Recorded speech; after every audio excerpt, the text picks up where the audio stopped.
Selling your home can be a daunting task, but knowing how the process works can help make it a little easier. There are a few super important factors, though, when it comes to selling your home that will make it simpler for everyone in your family. So here's what you can expect when selling your home. What's up, y'all? Welcome back to the channel. My name is Victor with How to Sell Your Home, and we put out videos all the time about helping you sell your home. If you're looking for an agent to help you list, or you just want to sell your home on your own and you have any questions, feel free to call, text, or email me anytime. Thank you so much to everybody who has reached out. I'm always happy to help. The first thing that you should know before selling your home is whether we're in a buyer's market or a seller's market. Currently, in most parts of the country, we're seeing not a lot of sellers and more buyers. So this means that we're in a seller's market in most parts of the country. In my opinion, we're kind of heading more towards a buyer's market as home prices are increasing and interest rates are increasing. Also, closing costs could be increasing. So we're starting to see that it's costing more money to purchase a home, which means we may be seeing less buyers, which means it could become a buyer's market in the near future. But which one of those two really has a big influence on the strategy that you use for selling your home? So this is definitely something that you need to determine before listing your home for sale. Again, in most places, we're in a seller's market, so this means that the seller, for the most part, dictates most of the terms in a purchase contract.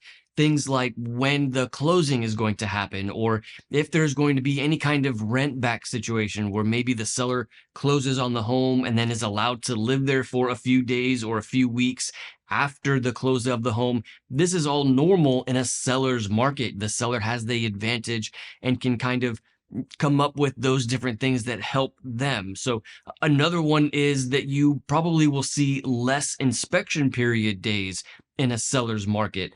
You also would probably see more bidding wars in a seller's market. So this is what it looks like to be in a seller's market. If we were in a buyer's market, then it could be that buyers dictate more of those terms. Like maybe the buyers determine when the closing happens or how many days they would need for an inspection period.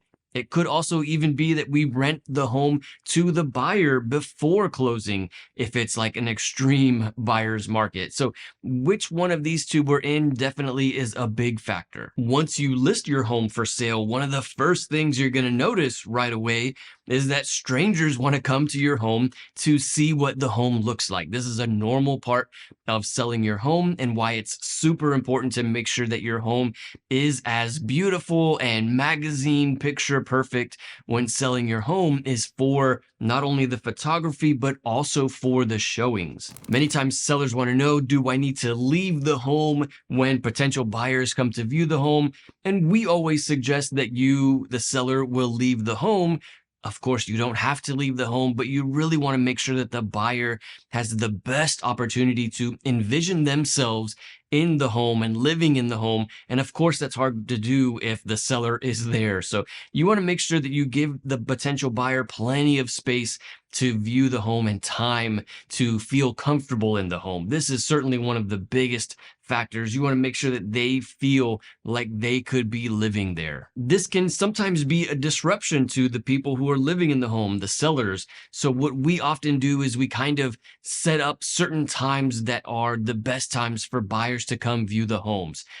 Evenings and weekends are really the most common times that buyers like to see the home. So we tend to block out like weekday mornings, weekday afternoons to give the seller the assurance that during those times, their regular schedule won't be disrupted very much during those times. So during evenings and weekends, though, especially the first week or two that the home is on the market, it's very common for a seller to go out of town during the weekend. A common question that we get is whether or not the seller needs to accommodate every person who wants to come see the home. And of course, it's not required. You don't have to accommodate everybody who comes see the home, but keep in mind that, as I always say on this channel, the more people that see the home, the higher potential purchase price you're going to get. The more exposure you have on the home, the more the amount of money you could get. So this is really important when you're thinking about who you're going to let come see the home. You want to be able to accommodate as many buyers as possible without interfering on your schedule too much. Okay, so you've figured out the kind of market it is and you've listed the home for sale, and finally you have accepted someone's offer to purchase your home. What does that contract period look like? In most places across the country, you're looking at about 30 days for the contract period. That first week or so is going to be an inspection period. You're going to have a home inspector come out to see what the condition of the home is. Pro tip, they always find problems. This is what inspectors are paid to do. If they didn't find problems with the home, then they wouldn't have a job. So they're always going to find problems with the home. Every home has some kind of problems, but not everything that a home inspector finds is worthy of like making some major alterations to a contract. If a home inspector finds some minor code violations that are new codes, and the home was built maybe 20, 30 years ago, and the codes changed in the last few years, this is not really a cause for concern to the contract. Usually it's something minor that a buyer can easily fix and something that a seller just didn't even know happened. Usually sellers don't know when codes are updated, building codes that is. So this is not really a big one, but every home inspector will find building codes. That's like the top one that they all find. A common one here where I live is smoke detectors. In Georgia, we don't, we're not really ahead of the times very much here in Georgia. So it only recently became, maybe in the last 10 to 20 or so years, that you have to have a smoke detector in every bedroom. So many homes that were built in the 80s, 90s, even early 2000s don't have smoke detectors in every bedroom. Now it's code for that to happen. So very often a home inspector will say, hey, you have a code violation on this home. You don't have a smoke detector in every bedroom. Well, that's not really a reason to alter the price of the home. It's very easy to put up smoke detectors. Nobody has to provide closing costs because you don't have smoke detectors in the home. These are the kinds of things that every home inspector is going to find. Then once you move past the home inspection period, you are really getting into that bulk of the contract period where the lender is going over all of the buyer's documents. There will probably be an appraisal on the home. The lender is going to make sure that the buyer has the income that they say they have, that they have the cash reserves they say they have, all of the things needed to approve that buyer's loan. The lender is going to confirm all of these things for the majority of that contract period. And then the last week or so is the title company doing the title research to make sure that they can transfer that to the people or the party who are buying the home. If there is any problems with the title, they typically will, well, not typically, they will always let you, the seller, know that there's something wrong with the title. It's not really common to see problems with title, but of course they're going to let you know if there is an issue. But this is the time towards the end of that contract period where they're making sure they can transfer the title to the new owner of the home. And then once you get to the closing day, this is when the buyer and the lender will transfer funds to the closing attorney, who will then use that money to pay off any loans, mortgages, liens that are against the property. And then they would give you, the seller, the remaining amount of the funds from the buyer and the lender. Again, overall, this usually takes about 30 days. Of course, it can take less than that. I've seen many times where it's maybe 14 days. It even could be 7 days if there is no appraisal and it's a cash purchase. It even could be 7 days for that entire contract period. And then it could be even longer. 45 days is not unheard of for that time period, especially if we have a buyer who needs extra time and maybe the seller wants extra time to look for homes. 45 days is totally a normal practice in many parts of the country. One common question that we get is, what if the appraisal comes in lower than the purchase price of the home?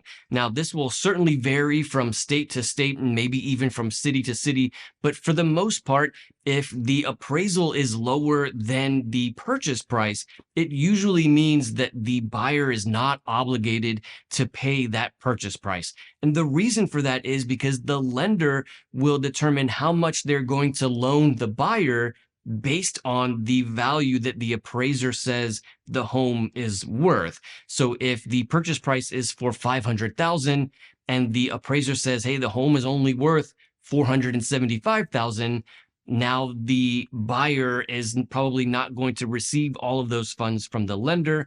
So in most places, this means that the buyer is not obligated to pay that $500,000 purchase price. But this also means in many places that the seller is not required to lower the price. So again, each of these rules can be different in your state, but here in Georgia, when the appraisal value is lower than the purchase price, it means that the buyer and the seller have to renegotiate the purchase price of the home. One of the biggest things that determines when homes get more money than their asking price or less money than their asking price is how well a seller prepares to sell their home. The things that the seller does to get ready for that home sale oftentimes means success or failure when selling your home. So here are 5 simple things that you can do very quickly to get your home ready to sell. The first one is declutter. Declutter the home, remove half of the things from the shelves and counter spaces and tabletops and put them in the garage. It's totally acceptable for the garage to have a ton of things because people normally store things in their garage. So you want to make sure that the home is open and clear and plenty of counter space, tabletop space. This is a big one that helps sell homes and makes homes look like they're move-in ready. Another thing you can do is a paint job. Interior paint goes a long way, makes the home look fresh and bright and airy, makes it look clean. And so a paint job in the interior of the home is a big one, especially for people who have kids like myself. They can definitely ruin the paint job on the interior of the home, not the exterior. The exterior paint job doesn't really get a lot of return on that investment, but the interior paint job really goes a long way when selling your home. And then number 3 is curb appeal.